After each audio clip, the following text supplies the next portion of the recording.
Circle ಆಗಿ ಬೆಂಕಿನ ಎಲ್ಲರೂ ಕಾಣಬೇಕು, ಮತ್ತೆ ನೀವೇ ಆರಿಸ್ಬೇಕು ಬೆಂಕಿನ ನಾವು ನೀವು ಇಲ್ಲ ಅರ್ಥ ಆಗಿದೆ ಇಲ್ಲ ಕಂಪ್ಲೀಟ್ ಆಗಿ ಅರ್ಥ ಆಗಿಲ್ಲ ಅನ್ನೋ ತರ ಆಗುತ್ತೆ.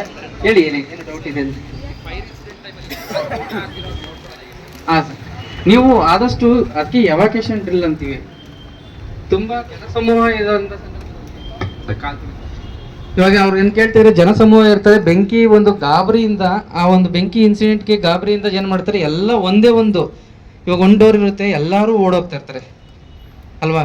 ಅಥವಾ ಅರ್ಥವೇಕ್ ಆದಾಗ ಏನ್ ಮಾಡ್ತಾರೆ ಎಲ್ಲರೂ ಭಯಕ್ಕೆ ಆ ಒಂದು ಕಂಪನ ಆಗಿರೋ ಇದಕ್ಕೆ ಭಯಕ್ಕೆ ಎಲ್ಲರೂ ಆಚೆ ಓಡೋಕ್ ಪ್ರಯತ್ನ ಮಾಡ್ತಾರೆ. ಇರೋ ಒಂದು 3x3 ಇರೋಂಥ ಒಂದು ಡೋರಲ್ಲಿ 10-20 ಜನ ಒಂದೇ ಸಲ ಹೋದ್ರೆ ಏನಾಗುತ್ತೆ? ಒಂದಿಬ್ರು ಆಚೆ ಹೋಗ್ತಾರೆ, ರಿಮೈನಿಂಗ್ ಅವ್ರ ಮೇಲೆ ಎಲ್ಲರೂ ಬೀಳ್ತಾರೆ. ಈ ಇದರಿಂದಾಗಿ ಸ್ಟಾಂಪೇಡ್ ಆಗುತ್ತೆ. ಇವಾಗ ಆಲ್ರೆಡಿ ಒಂದು ಅನಾಹುತ ನಡೆದಿದೆ ಅಲ್ವಾ? ನಮ್ಮ ಕೆಪಾಸಿಟಿ ಬಿಲ್ಡಿಂಗಿಂತ ಜಾಸ್ತಿ ಜನ ಸೇರಿದಾಗ ಎಕ್ಸಿಟ್ ಆಗ ಟ್ರೈ ಮಾಡಿದಾಗ ಈ ಅನಾಹುತ ಆಗುತ್ತೆ. ಆ ಒಂದು ಸಂದರ್ಭದಲ್ಲಿ ಫಸ್ಟ್ ಏನು ಮಾಡಬೇಕು? ಗಾಬರಿ ಆಗಬಾರ್ದು.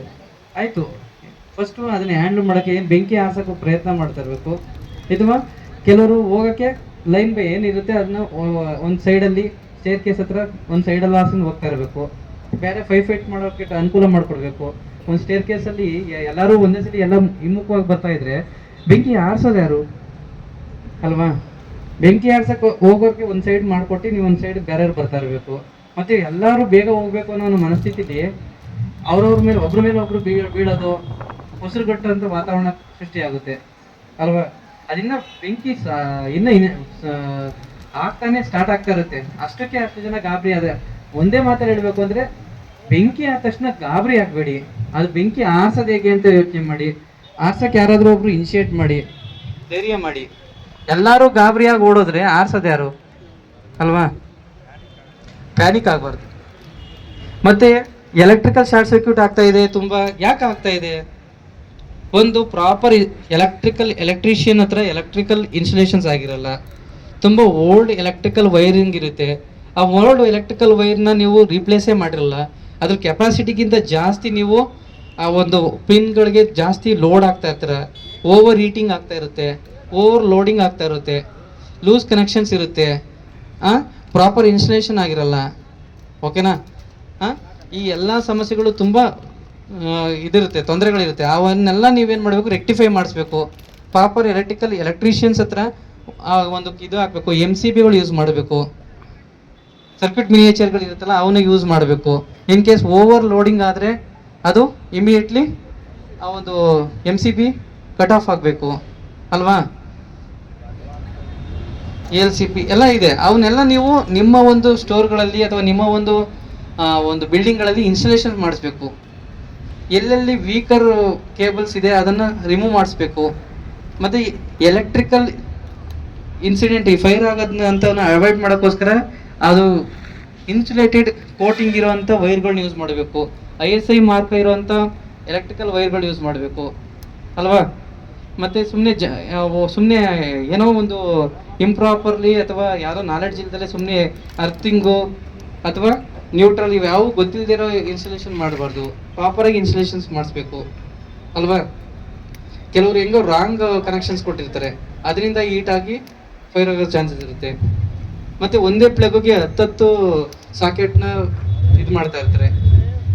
ಮೊಬೈಲ್ ಚಾರ್ಜರ್ ಹಾಕಬೇಕು ಅಂದ್ಬಿಟ್ಟು ಕಂಟಿನ್ಯೂಸ್ ಆಗಿ ಆನ್ ಮಾಡ್ಕೊಂಡು ಮೊಬೈಲ್ ಯೂಸ್ ಮಾಡ್ತಾ ಇರ್ತಾರೆ. ಮತ್ತು ಆ ಪ್ಲಗ್ಗೆ ಹಾಕಿದ್ಮೇಲೆ ಮುಗೀತದು. ಅದು 10 years ಆದರೂ ಆನಲ್ಲೇ ಇರುತ್ತೆ. ಆಫ್ ಮಾಡಬೇಕು ಅನ್ನೋದು ಇದೇ ಇರಲ್ಲ ಅಲ್ವಾ? ಇವೆಲ್ಲ ನಿಮ್ಮ ಒಂದು ನೆಗ್ಲಿಜೆನ್ಸಿ ಆಗ್ಬೋದು, ಅಥವಾ ನಿಮ್ಗೆ ಅದ್ರ ಬಗ್ಗೆ ಅವೇರ್ನೆಸ್ ಇಲ್ದಲೆ ಈ ಥರ ತೊಂದರೆ ಆಗ್ತಾ ಇರುತ್ತೆ. ಅದಕ್ಕೋಸ್ಕರ ಅದ್ರ ಬಗ್ಗೆ ನೀವು ಜಾಗ್ರತೆ ಯೂಸ್ ಮಾಡ್ಬೇಕಾರೆ ಯಾವಾಗ ಯೂಸ್ ಮಾಡ್ತಾ ಇರ್ತಾರೆ ಅವಾಗ ಆನಲ್ಲಿ ಇರಬೇಕು. ಆಫ್ಟರ್ ದಟ್ ಅದು ಕ್ಲೋಸ್ ಮಾಡಬೇಕು. ಅದ್ರ ಕೆಪಾಸಿಟಿಗಿಂತ ಜಾಸ್ತಿ ಆ ಪ್ಲಗ್ನ ಇನ್ಸರ್ಟ್ ಮಾಡಬಾರ್ದು ಅಲ್ವಾ? ಮತ್ತು ನಿಮ್ಮ ಬಿಲ್ಡಿಂಗ್ಗಳು ಓಲ್ಡ್ ಬಿಲ್ಡಿಂಗ್ ಆಗಿರೋದ್ರಿಂದಾಗಿ ಒನ್ಸ್ ಅಗೇನ್ ಪ್ರಾಪರ್ ಎಲೆಕ್ಟ್ರಿಷಿಯನ್ ಹತ್ರ ವೈರಿಂಗ್ ಚೆಕ್ ಮಾಡಿಸ್ಬೇಕು. ಏನೋ ವೀಕರ್ ಇರೋವಂಥದ್ದೆಲ್ಲ ಕೇಬಲ್ಸ್ಗಳನ್ನ ರಿಮೂವ್ ಮಾಡಿಸ್ಬೇಕು. ಓಕೆನಾ? ಬೇರೆ ಏನಾದರೂ ಡೌಟ್ ಇದೆಯಾ? ಹಾಂ, ಫ್ಲೇಮ್ ಫೈರ್ ಆಗುತ್ತೆ. ಹಾಂ, ಪೇಪರ್ಸ್ ಆಗಿ ನೀವು ಅದು ಓಪನ್ ಆದರೆ ಫೈರ್.